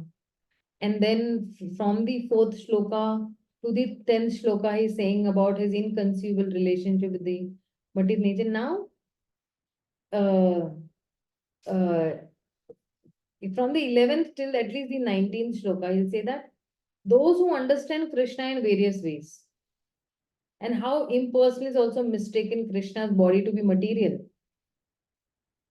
And then he's saying that avajananti mama moodha, the foolish people cannot understand me. And if you see, Srila Prabhupada is actually translating over here that avajananti mama moodha. Foolish people, what they do, they deride Krishna. You know, uh, as they deride, so they deride Krishna. What they actually deride? They deride that Manusham Tanum Ashritam. That they actually think that Krishna is descended in human form. And he has descended in a, so he's saying that Manusham Tanum Ashritam means that he is descended in a form just like what form we have, human beings have. So they say that Krishna's form is just like our form. It is like human form. Okay. And human form means what? It is they're saying that it is a material form. And they won't understand that this Param Bhavam, these people will never understand the transcendental nature of the Supreme Lord. Param Bhavam. Okay. And what is that, Param Bhavam? What is the transcendental nature? Mama Bhuta Maha Ishwaram. That I am the Lord of all that existence that is there. The whole of the cosmic manifestation का मैं क्या हूँ? मैं भूत महा ईश्वरम हूँ. So see, when Maheshwaram means, the word Mahesh means sometimes is used for Lord, even Shiva. Okay. We call him Maheshwaram. But actually it is a very generic name. Isha means what? Isha means the supreme controller. And Maha is, great. So Maha Isha is what? Great controller. So Maheshwaram is great controller. And so Krishna is saying that Mama Bhuta Maheshwaram. He is a great controller of all this, the whole of cosmic manifestation. So this is very important verse. If we look at this, the previous verse also is saying that Maya Dakshena Prakriti, it is under my, Adhyakshata, it is working under me. And Krishna is telling the same thing that Mama Bhuta Maheshwaram, I am the Ishvara of all this existence. And so these words have, specific and very significant meanings also. So when Krishna is saying that Avajananti Mama Muda, so he is speaking from the Gyan point, because he is saying that they don't know me, they deride me.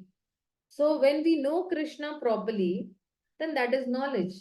And that only knowledge will lead to liberation. So previously also we saw that in the fourth shloka, in the fourth chapter, Krishna says that Janma karma chame divyam evam yavati tyaktva deham punar janma neti mameti. So Arjuna, that Krishna is saying that the one who knows the transcendental nature of my appearance and whatever activities I have done, whatever pastimes that I do, then when somebody is leaving, he does not have to take a birth again in this material world. Okay. What happens is he is attaining my spiritual abode. Okay. So when he knows, when he is having this knowledge, that knowledge will lead to liberation. And then, but so he's saying that अवजानान्ति माम मूढ़ा. Okay, ये मूढ़ लोगों को ये पता नहीं है. लेकिन when अजानती, when he's saying that अजानती, अजानती means those who are ignorant. See, when I say janati means those who know, and ajanati means those who don't know about Krishna, and that is ignorance. Now, in one sense, ignorance about Krishna is bad, right? But actually, misunderstanding or a wrong understanding of Krishna is worse than ignorance. एक है आपको किसी व्यक्ति के बारे में पता ही नहीं है, you don't know anything about that person at all, but which you have never seen him or you never experienced. But if somebody comes and tells you, hey, you know what, that person is like that, like that, like that, like that, like that. So what happens? You have a wrong understanding about that person. That person might not be actually that way, or his nature might not be, but somebody comes and tells you. So then that misunderstanding about the Supreme Lord is worse than ignorance. So that is why saying that avajanati, misunderstanding, and so you, if you have some that misunderstanding or janati, is to know the opposite of what is right. So when Prabhupada is sharing about Krishna in India, most of the people were thinking that, we know about Krishna, and we know, we have heard about Krishna, we know Krishna, we have seen and all.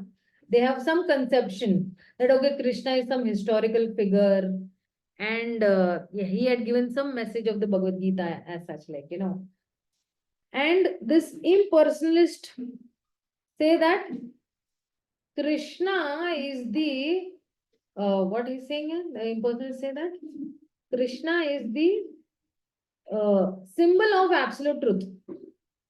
And we have to go beyond Krishna to that unborn Krishna. So this is actually called avajanati. It is a ghor aprada. Beyond, ignorance. That is like, the wrong understanding of Krishna is even worse than, ignorance. So this is evidence. So Prabhupada, when he went to the West, and there were people who were Vajanati, they did not know anything about Krishna. And then they took up to Krishna consciousness, right? More easily. So both, are obstacles like ignorance and misunderstanding. But often misunderstanding can be a bigger obstacle. It has so many barriers it creates. That first we have to, like, say for example, okay, the example of somebody has learned harmonium, okay. So this actually I can relate with it very easily because I learned harmonium with a particular teacher in Delhi, okay, and when I came to Pune, I had to learn it from another teacher. So now what happens is that this particular teacher had to erase everything whatever I had previously learned from that teacher, and then because sometimes we think that we know, I know this rag Yaman or this particular rag, but this particular teacher has his own way of teaching. So whenever we have these conceptual barriers it creates, then first what you have to do, you have to you have to erase that mental slate of what I know, and then write fresh on it, which requires actually more effort. So of course, like even when I am actually teaching something, right, when I teach some concepts as such, so if somebody's already learned and come, I actually charge more from them. Why? Because I have to erase whatever that person has learned, whatever he learned from that particular teacher. And or if he does not know, so like in the lockdown, there were many students, what had happened with them is that they had skipped grade 2, 3, and now they have to be admitted in 4th standard, right? So now what is happening? I have to actually 2 years ka mehnat mujhe karna hai to bring him to that 4th level. Of course, then we'll have to charge more only, no, for that, because teaching 2nd grade, in fact, going even to the 1st grade revision, because by those 2 years that child has forgotten everything what I learned in 1st grade also. So half of 1st grade, 2nd, 3rd, and then bring him to the level of 4th grade. So we have to write fresh on it, which requires so much of effort. And of course, in India, the advantage is uh, in terms of when we know Krishna, and there is so much of misunderstanding. But culturally, there is agreement that people know about Krishna. People know about the deity worship. People know about Krishna's pastimes, and if they wanted to devote themselves to Krishna, it is relatively very easier for them. So in the West, conceptually also it is difficult, but because it was not having any misconceptions, so they accepted Prabhupada. They accepted what Prabhupada taught also, and although it was culturally difficult, so because see, they were so much tamasic, or you can say that so much in the mode of ignorance.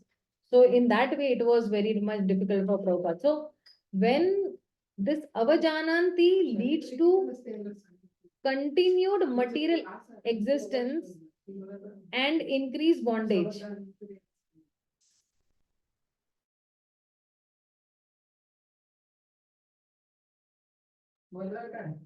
So, because of that misunderstanding, we can commit many offenses. And these offenses only lead to that suffering.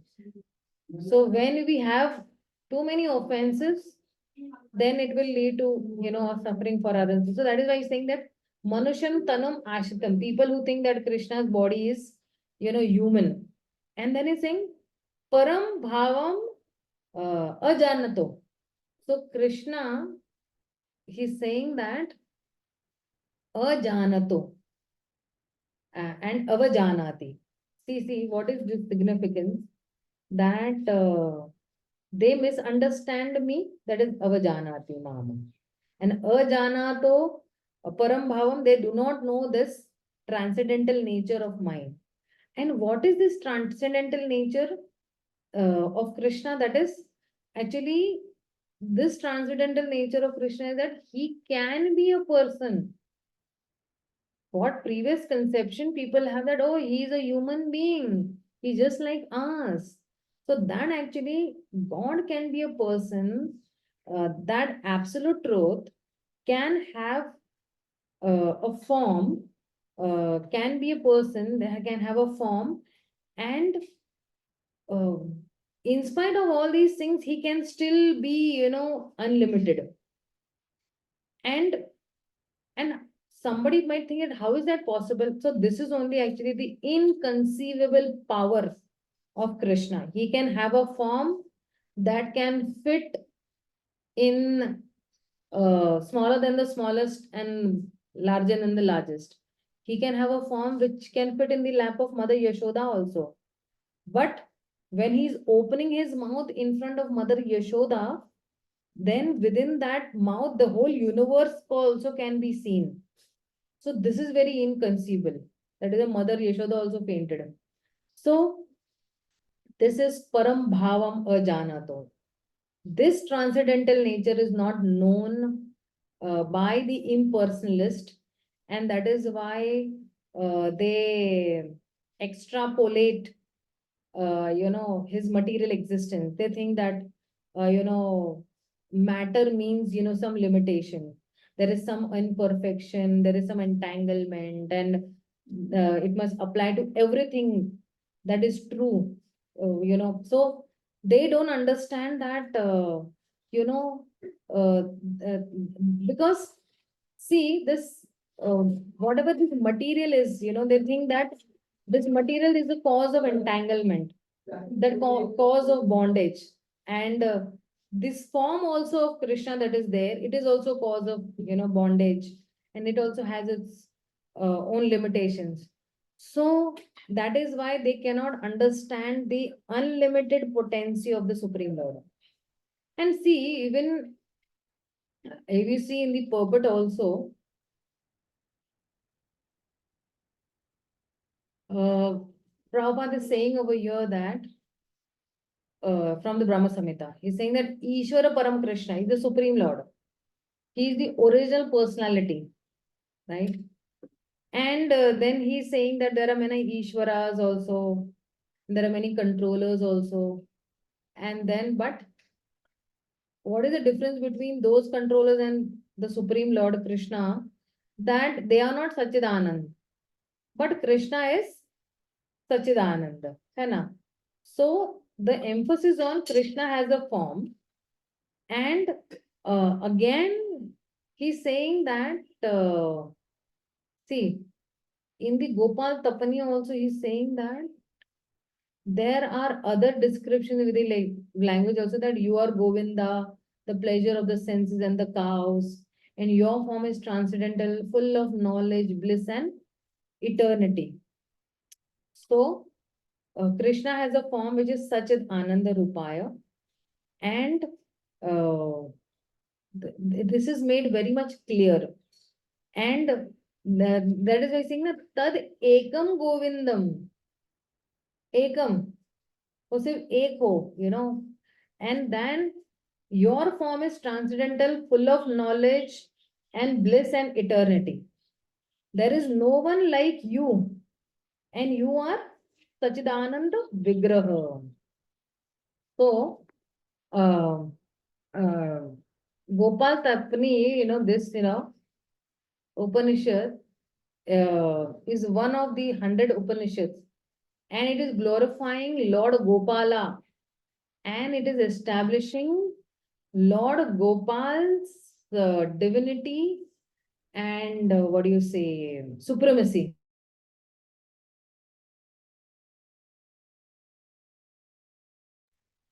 So in Prabhupada's purport also, they don't know what Krishna's, body is, a symbol of complete knowledge and bliss, and he's the, Sarvaloka Maheshwaram, and he's the proprietor, and he can award liberation to anyone and everyone. This is what is. So all these impersonalists, they don't have this knowledge. The impersonalist has a conception that knowledge and bliss is impersonal, but actually they are manifested in, a particular concentrated person. Like for example, uh, a cream on a cake, okay, is generally diffused by,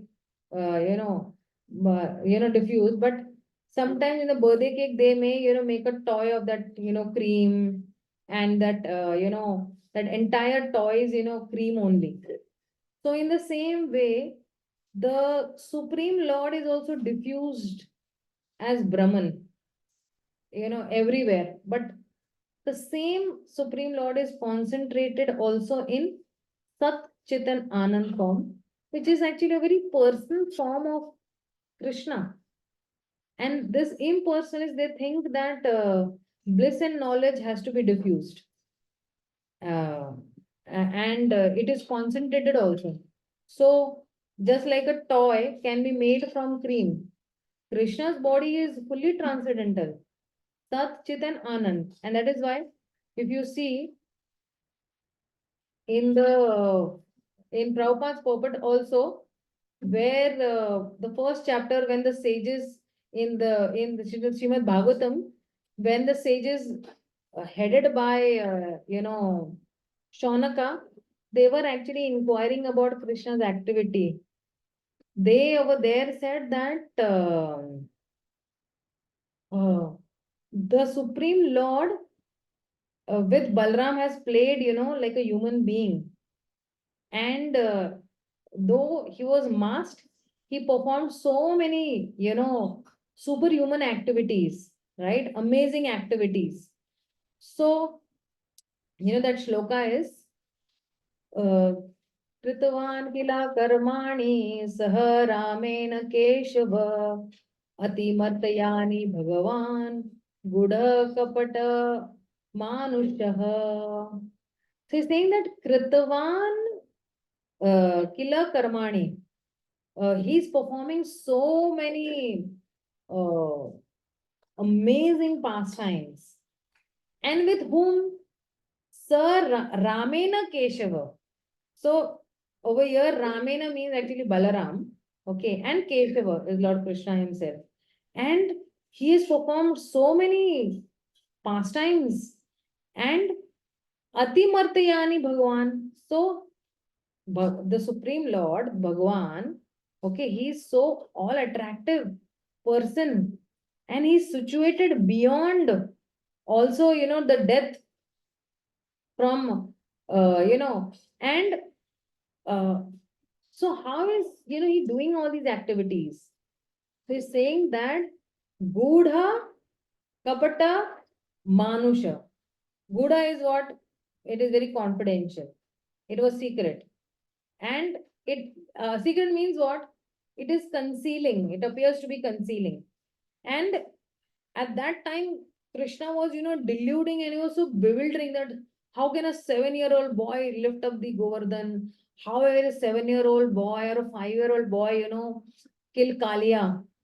So, Prabhupada, in that purport to the 10th canto, that third chapter, he's saying that Krishna became just like a Prakriti Shishu.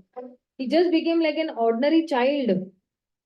And uh, though he has so many hands, unlimited hands, or even when he was in Devaki's, when he appeared before Devaki, he was four-handed Vishnu in front of Devaki and Nanda Maharaj, right? And he became like a, very much, ordinary child. So, see, even the 11th chapter, Arjuna is going to tell Krishna, please show me your that four-handed form and Chaturbhuja, and Virat Rupa also and all that. So he manifested that human-like form also. But then what is this problem with Manusha Rupam? The problem is this Avajanati, these Mama Muda people, that Manusham Tanum Ashitam, when we take shelter of something or someone that is different from us. That is the problem with these people. So generally, that which giving shelter, that which is taking the shelter of different, like for example, the poor is taking shelter of the rich, the weak is taking shelter of the strong, or a man is taking the shelter of the tree. So the idea is absolute truth, which is impersonal. They don't understand that this absolute truth has a form also, which can be impersonal. And he's taking shelter of human-like material form. That is actually the notion of the impersonalness. And Krishna is telling over here, and in the Bhagavad Gita again and again, he keeps on telling that my form is an eternal form. And who has to take shelter? That human being has to take the shelter of this particular form, which is Sachit Ananda. So, because he has not taken the ashray of this form, which is Sachit Ananda, which is this, he has to keep on suffering again and again, again and again. And then then he's saying that Supreme Lord is present in every living entity also as the super soul. So we should respect all living entities, not only the deity in the temple. So when somebody is actually respecting the deity in the temple,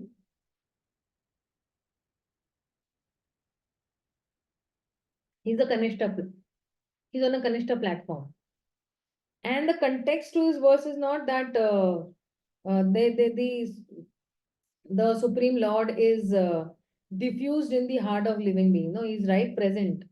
And that is why Srila Prabhupada took this Avajananti Ma Muda in two ways here. One is they deride his personal form, they deride Krishna's personal form, and they deride even the deity which is an object of worship. Both the forms, these impersonalists are these Mama Mudas, people, Avajananti Mama Muda, they are deriding this form also.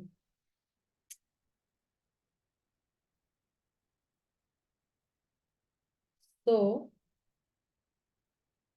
oh, such a long purport Prabhupada is given over here. Huh? Okay, let's go to the next 12th shloka. Okay, I think we'll halt over here. We'll not go to the 12th shloka because in the next shloka, it's going to tell that what are they going to suffer? What will be the fate of such people? So if anybody has any doubts, queries, and questions, you'll free to ask me.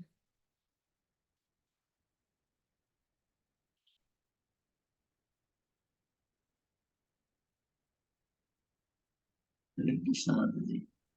Yes, Prabhuji, Hare Krishna. This kalpa contains how many yogas? Prabhuji, your voice is not audible. Now it is audible. Kalpa contains how many yogas? One kalpa is 4 yugas. Satyug, Treta Yug, Dwapar Yug, and Kali Yug. One cycle of one kalpa, like that. Like that, there are many kalpas. And those many kalpas form the day of Brahma, that way. How many kalpas are there in one day of Brahma? Yeah, there are. Wait, I'll just show you that particular shloka, Prabhuji. Just give me a minute, okay?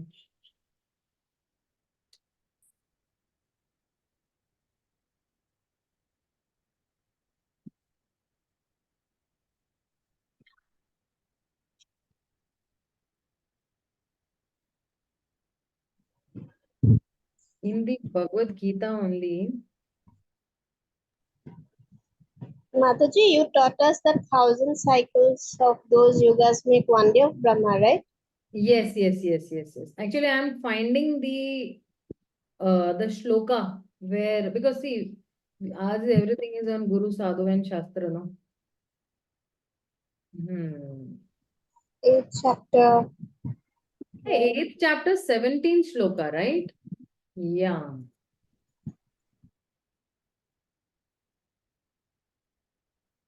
Yes. So see, the duration of the material universe is limited. It is manifest in the cycle of Kalpa. A Kalpa is a day of Brahma. And one day of Brahma consists of 1,000 cycles of 4 yugas or ages. Satya, Tretva, Dwapar, and Kali. The cycle of Satya is characterized by virtue, wisdom, and religion. There being practically no ignorance and vice. So 1,000 cycles make one day of Brahma. You can read this, Prabhuji, okay? This particular, what do you say, shloka.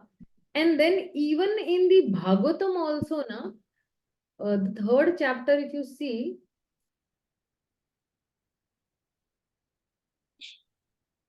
in 1st canto, 3rd chapter,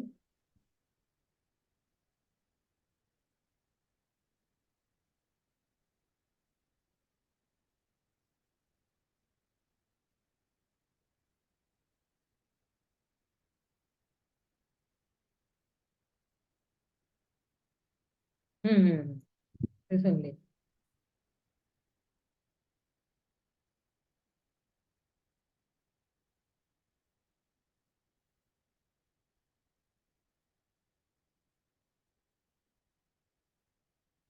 Where he see, the next incarnations are Manu within 1 day's duration of the life of Brahma, which is calculated by a solar years as this much.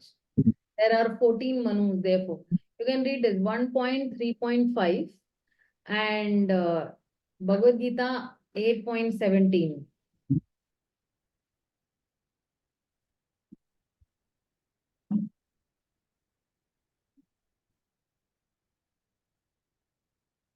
Okay, Prabhuji. Thank you very much. Okay. Can you, Hare Krishna Mal Dhanodvana, can you repeat the SB number? Mataji? Yeah, SB shloka number 1.3.5.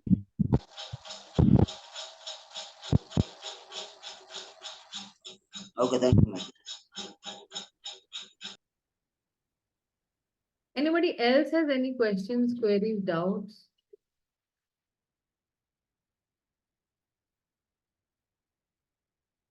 Okay. So if nobody has any queries, doubts, thank you so much. Thank you so much for your patience with me, dear devotees. And thank you for tolerating me. And I'm grateful to all of you all that you all are giving me a chance to glorify the Supreme Lord. Thank you, Hare Krishna. Srila Prabhupada ki jai, Gaur Bhakta Vrinda ki jai. Hare Krishna. Hare Krishna.